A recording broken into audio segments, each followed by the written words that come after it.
Hello and welcome everyone, whether you are with us live or watching the replay. It's wonderful to be with you all, and we're excited and honored to be speaking with Mimi Kalinda today. Welcome, Mimi. Thank you, Naomi. Thank you so much for having me. I've been looking forward to this conversation. We've been so excited to have you with us, Mimi. Thank you. And as many of you may know, Mimi is the Group CEO and co-founder of Africa Communications Media Group, which is a pan-African public relations and communications agency based in Johannesburg. She is passionate about storytelling, leadership, and shaping narratives. And we're going to discuss special inspiration about Mimi's storytelling journey and the inspiration behind her business, and the power of the impactful communication that she has harnessed in building her brand and her business, and also her clients' brands.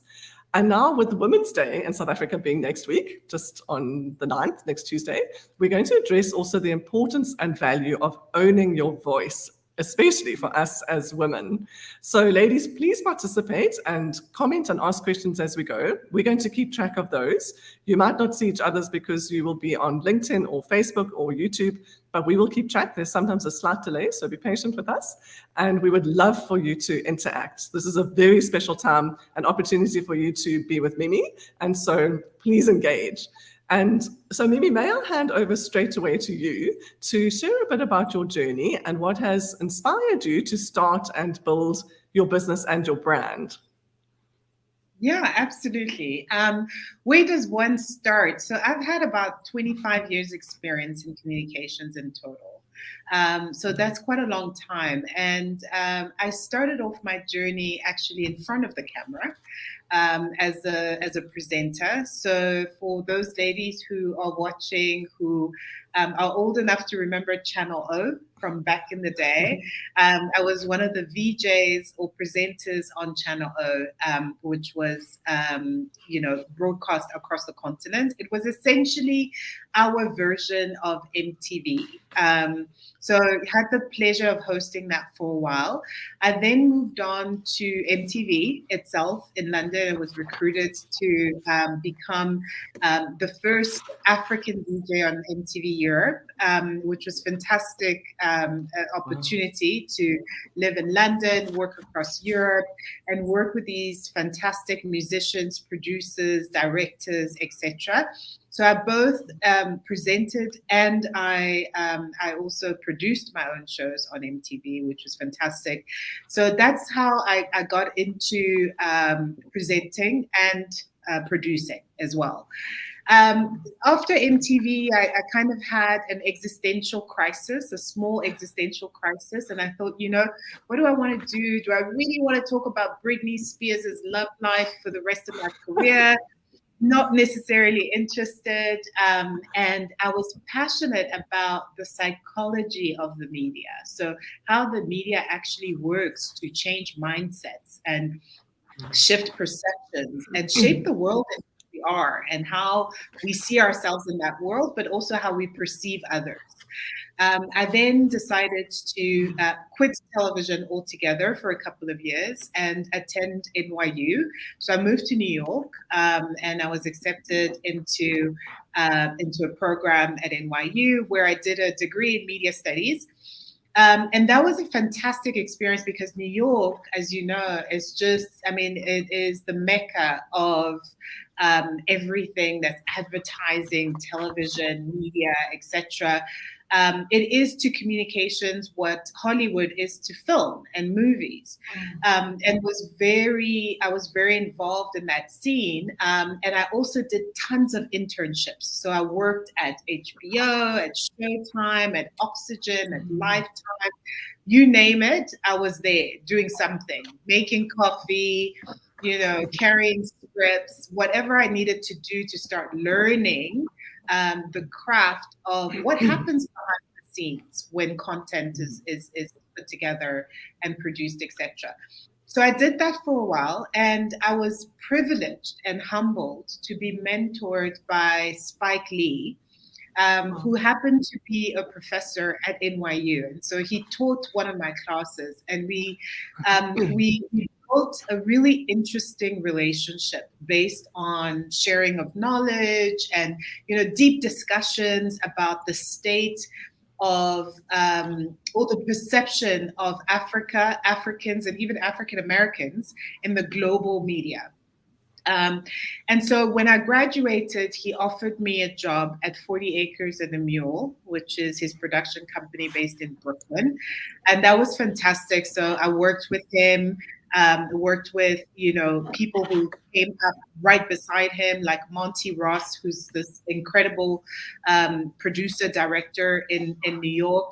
And then, worked on a number of different movies, one of them being Inside Man with Denzel Washington, and really got immersed into the world of movies and filmmaking, narrative shaping, because I felt like the movies that Spike made are just important movies and, touching on subjects that are really kind of shaping the world that, people of color live in and how we're perceived. So that was a fantastic experience. I then, moved to the DRC. And it was interesting because I had a great conversation with Spike where he said, at some point you have to decide, do you want to stay in America and try and be another Spike Lee? Or if you're so passionate about telling the story of Africans, I mean, at that point, I had films that I had made myself that were at different film festivals. I became this huge activist in the African narrative space. So I was going to film festivals, I was marching, I was doing all kinds of things to raise the flag for the continent.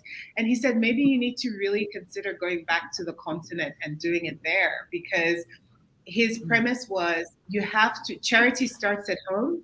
So if you can change the mindsets of the people that you're most concerned about, the rest will happen almost automatically by itself. So I went to the DRC. I worked on this incredible program called Rien que la vérité, which was essentially we used the Sabido methodology of storytelling, where we told stories through soap opera, music, film series, television series, etc., with the aim of raising awareness and perspectives around things like HIV and AIDS prevention, violence against women in times of war, etc.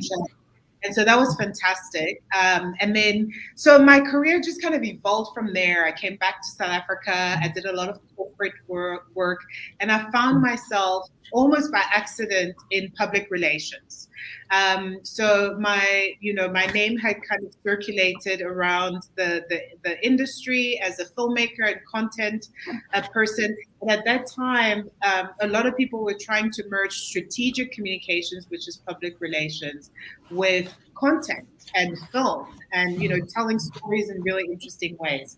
So that's how I ended up in public relations and kind of strategic communications, and did that for a number of years, and eventually founded my own company in 2015, Africa Communications Media Group, and have been, using that as a vehicle to tell African stories ever since. So long way of, it's kind of short for 25 years of experience, but it's a little bit of a long-winded way to give you some perspective on my journey. Wow, Mimi, very wow. That's a phenomenal story. And you have such a wealth of experience and a depth of experience, obviously, across all of these spaces. It's so inspiring just to even hear that. Thank you for sharing that. Thank you. And just before we continue, I just wanted to say Kuba is with us. She says, fab ladies. Atupele is with us. She says, good evening, everyone. Really looking forward to this conversation with Mimi. I'm sure you're loving it already, Atu.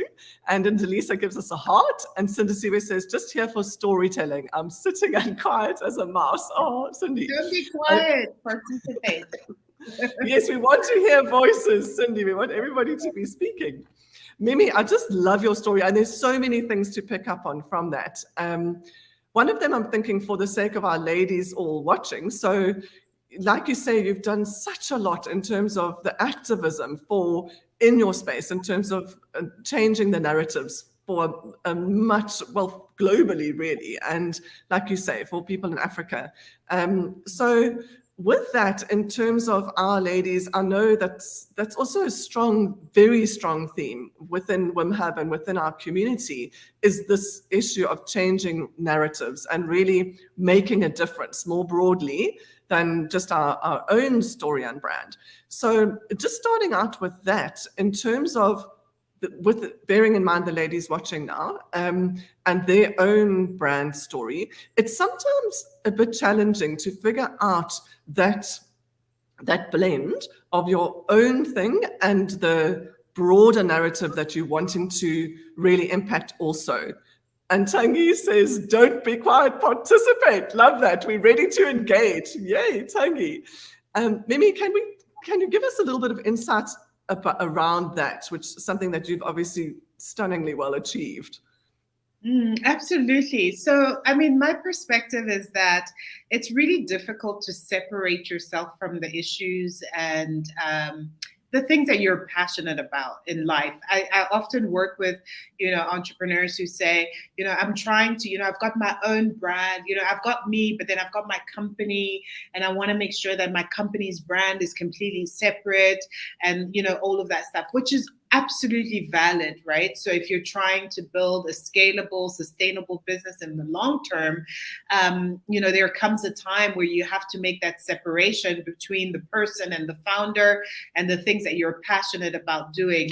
But I find that specifically at the beginning, right, when you're a new or a newish entrepreneur, what you do stems from the challenges that you have identified based on, and that you see as challenges based on your experience, your background. So Naomi, you would know, for example, you and I might look at exactly the same thing, but see two completely different things. And why do we see different things? It's because you have a different experience to me. You have a different background. You have a different lens through which you see the world. And you have a different, what I call the baggage that you bring into the room. So the baggage that Naomi brings into the room and the baggage that Mimi brings into the room are completely different. So the challenges that you will identify will be different to my challenges, and how you will go about solving those challenges will also depend on that lens. And so for me, I find that specifically for newer entrepreneurs, ride the wave of telling your story alongside your company, your cause, or whatever it is that you're passionate about, because ultimately they're really inextricable. And I also think that, I'm a big believer, I say this all the time, people buy into people before they buy into ideas, concepts, companies, organizations, etc. So if I meet Naomi today, I will probably decide within the first 30 seconds or minute of having met you, whether I want to engage, do business with you, or take the conversation further. But I'm buying into Naomi first. And then when Naomi opens her mouth and she tells me about her organization or company, that comes second, right? So I think personal stories, specifically for entrepreneurs, are extremely important. And there's power in them. And I think that instead of shying away from them, we should embrace them for greater impact. Thank you, Mimi. Really wise words. I really appreciate that input. And so does our audience. Mochepi says, here. And we've got a comment from Machadiso. She says, hi, Naomi and Mimi. Your journey gives me hope. As after we met last year, you left me to think of how I can use my voice to change lives. That's beautiful. How can I get privately in contact with Mimi, I'm guessing you're saying. So we're actually going to share details towards the end of our conversation, Machadiso. So please stay with us and we will do that a little later. And then we have a LinkedIn user who says, hi, everyone, with a wave. Please give us your name. We can't see your name at this point. So thank you for that. Mimi, yes, with regard to crafting our brand story, and especially as women entrepreneurs, being in Women's Month, we're wanting to hear our ladies' voices. Yes. So you've mentioned, with regard to mistakes that women entrepreneurs make in relation to sometimes separating, like you say, separating themselves from their story. And Delisa also says to us, personal stories. My mentor always says, tell your story. Yes. Are there any other kind of mistakes that you see people making, or maybe in terms of how much of the story, how much vulnerability to share, because that can also sometimes be a little tricky in terms of determining how much to share. Can you share a little bit more about that? Yeah, no, absolutely, Naomi. I think that's such a great point that you've made because, so, I mean, like I said before, I've had 25 years of experience, but I've had 40 plus years of life, right? So, with that in mind, imagine if I went into a room of potential funders or sponsors or whatever it is, I'm an entrepreneur and I'm looking for financing. I'm not going to sit there and tell them my entire story from the time I was born and my childhood and this happened and that happened and then, that's really not relevant. So absolutely, I think focusing on your audience. I think, speaking of mistakes, one of the first things that we do is because we're so invested and we're so enthralled with our own story, we tend to think that sometimes everything about us is important to share because we feel that it's important and it is our story and we have that investment and that kind of emotional attachment to it. So the first thing I would say is always put yourself in the shoes of the person who you're speaking to, in the shoes of your stakeholders, in the shoes of your audience, and then from their perspective decide what's important to say, what story is important to share, and what story is not that important to share for the impacts that you want to have. And that leads me to the second mistake. The second mistake is that very few of us start out by setting an intention for the story that we're telling, right? So what is your intention? Because storytelling takes a lot. You have to sit, you have to think about the story that you're going to tell. You have to put energy into it. You have to show up. You have to be experienced in a certain way. And sometimes it even costs money and resources to really craft a beautifully packaged story. So just like with every other investment, what do you want your return on investment to be? We think story is kind of like this fluffy thing that happens out there, etc.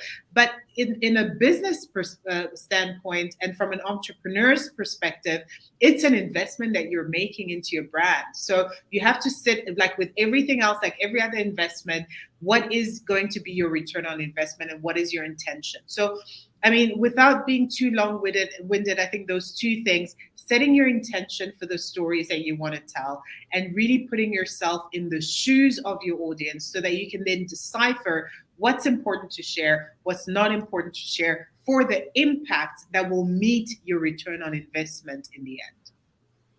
Yes, brilliant, Mimi. Thank you so much for that. Such valuable advice. And like you say, it's quite hard work. We need to actually really apply ourselves, not just tell a story. Yeah, fantastic.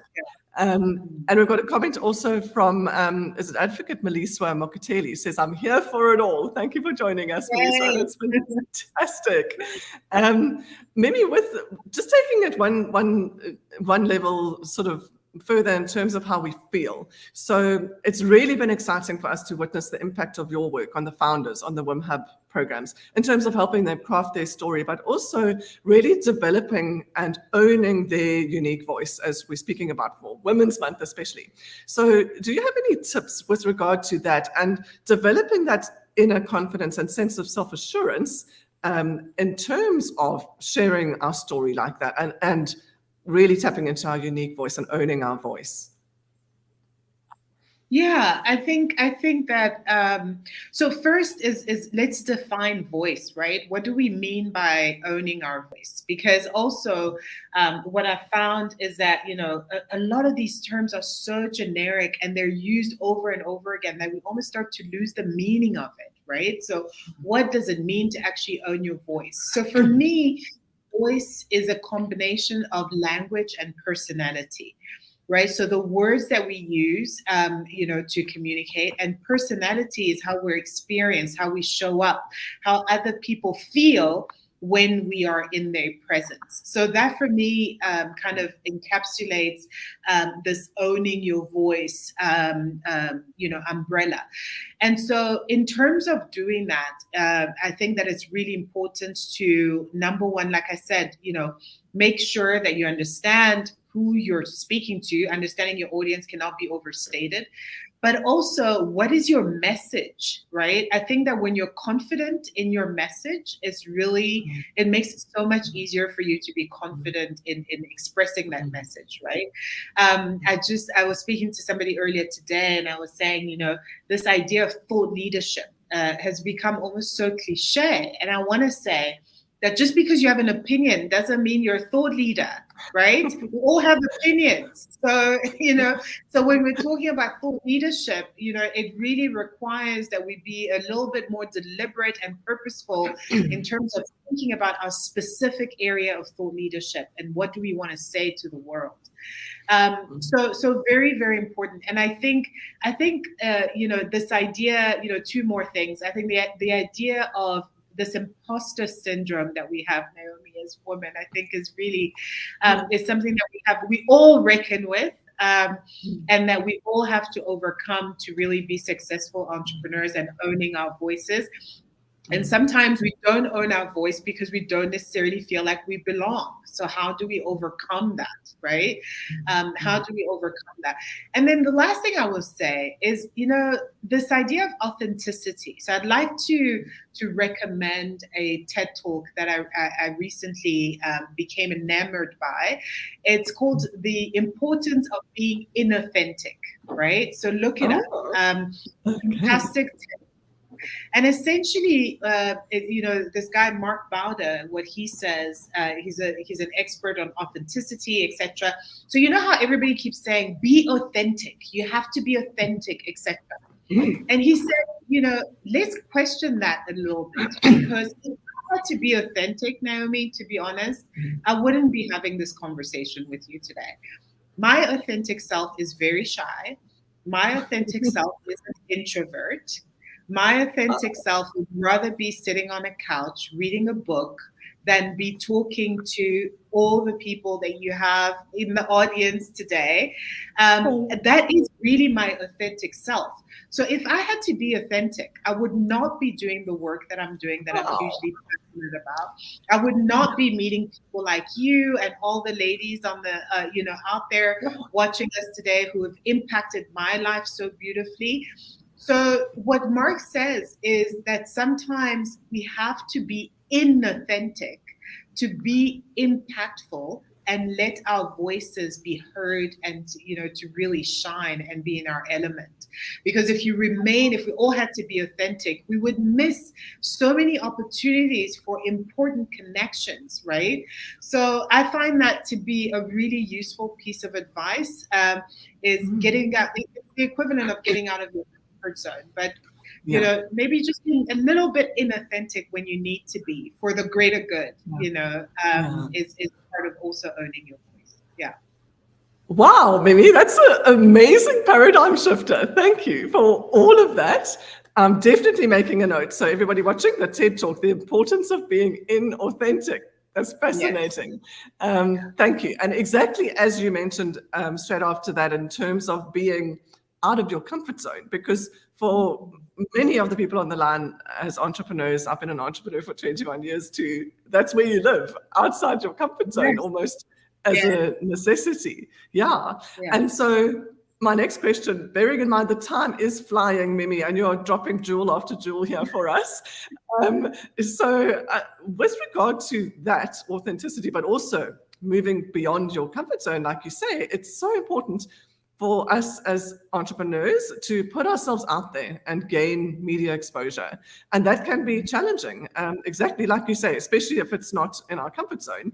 And also so different. If you might have come, for example, from a corporate job where you are representing a company, and then to then represent yourself is a whole nother ballgame. So do you have any insight or advice to share with our audience with regard to developing this way of putting ourselves out there, and just in terms of gaining media exposure, because it's such an important business skill?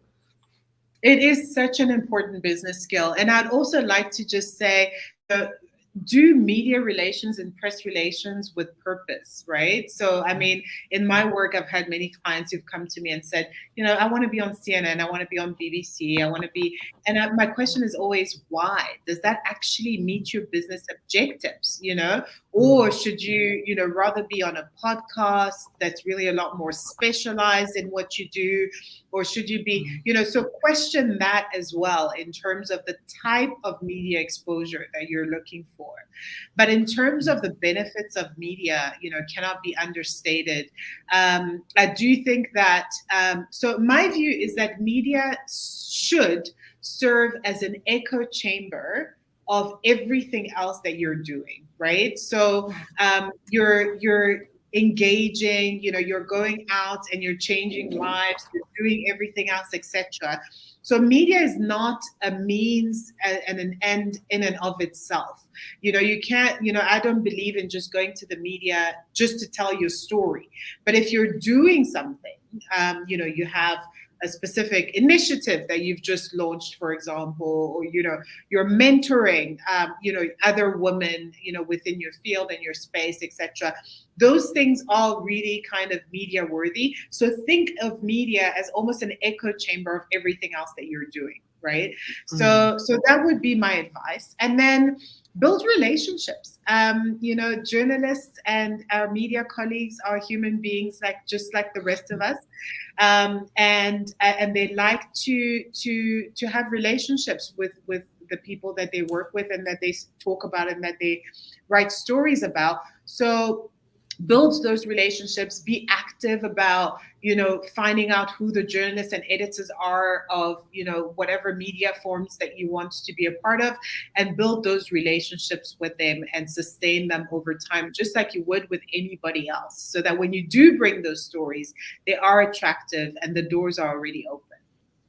Yeah, brilliant. Thank you, Mimi. Such wise advice. Thank you.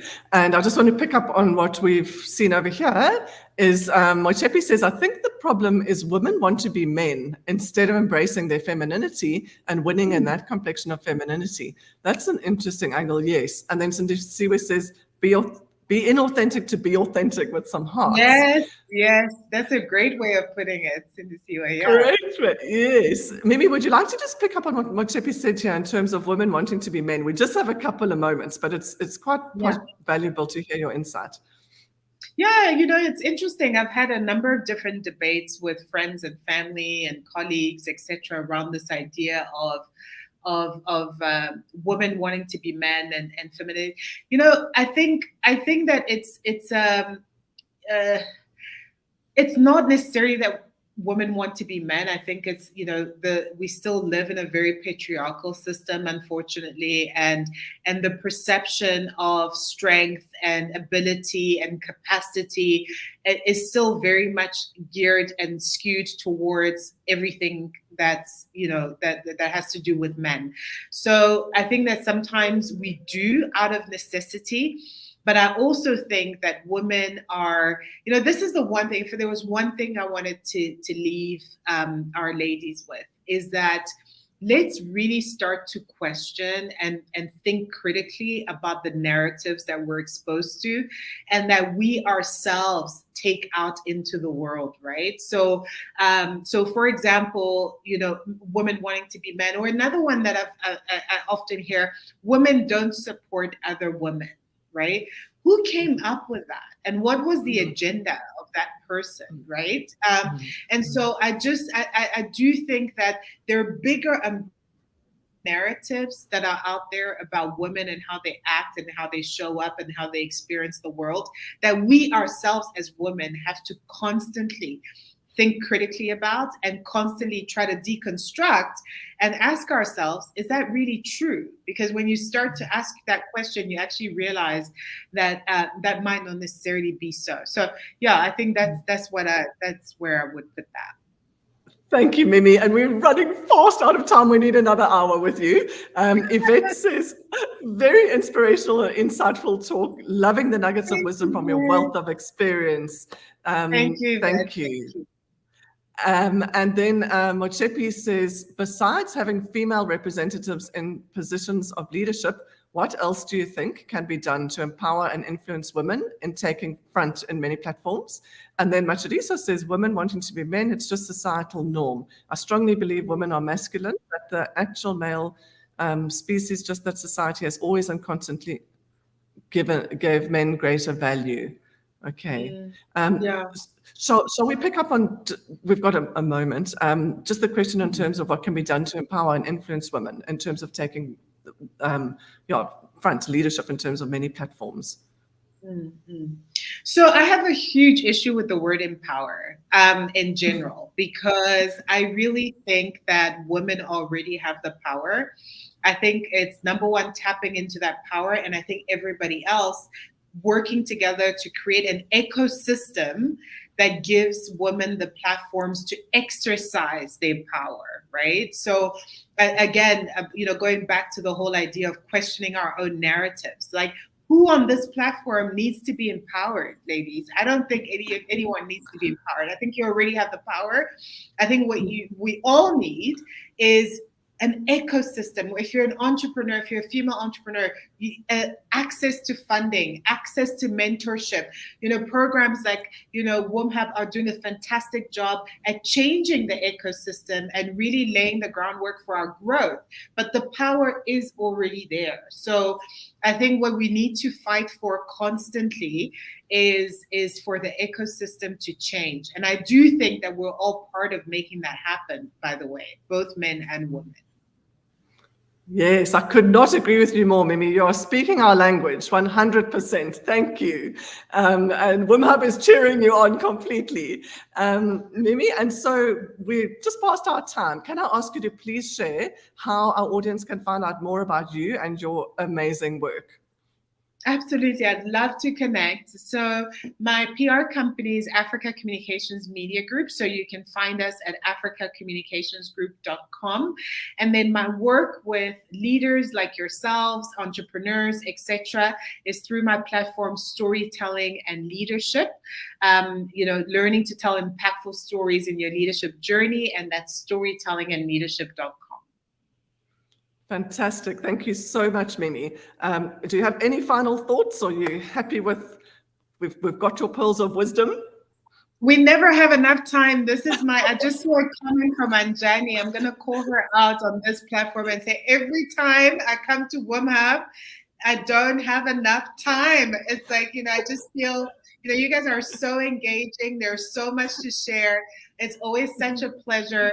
But so I'm really happy to be a part of this big family. And thank you so much, Naomi. You're an amazing host. And thank you for the opportunity. Really enjoyed it. You're so welcome, Mimi. We are so grateful to you. Thanks a million for joining us. And take care, everybody. Thank you all for joining us. We really appreciate it. We'll see you next time. Thank you. Thanks, Mimi. Thanks, everyone. Bye.